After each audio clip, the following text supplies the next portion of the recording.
Ит пен мысық не қарас? Ертеде ит пен мысық өте тату болған екен. Екеуінде адам асырап үйінде ұстапты.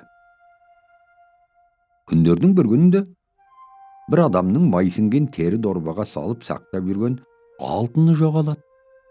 Қанша іздесе де табылмайды. Алтыннан айырылған адамның күйі тайып, жүдеулене бастайды.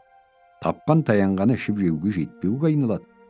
Мұны көрген ит пен мысық қатты қынжылып, қожасының жоғалған алтынын іздеуге кіріседі.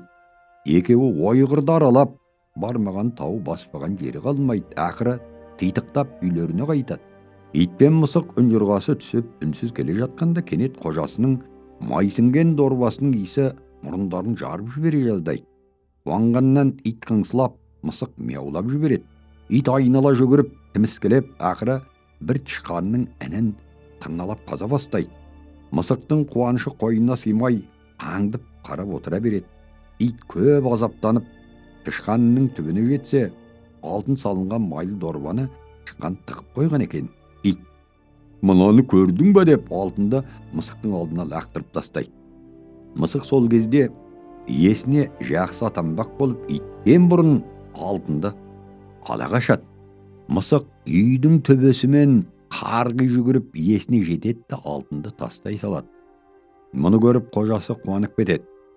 Мысықты бауырына басып аймалай береді. Сөйтіп тұрғанда қара терге түсіп, сабалақ болып арсалаңдап итте жетеді.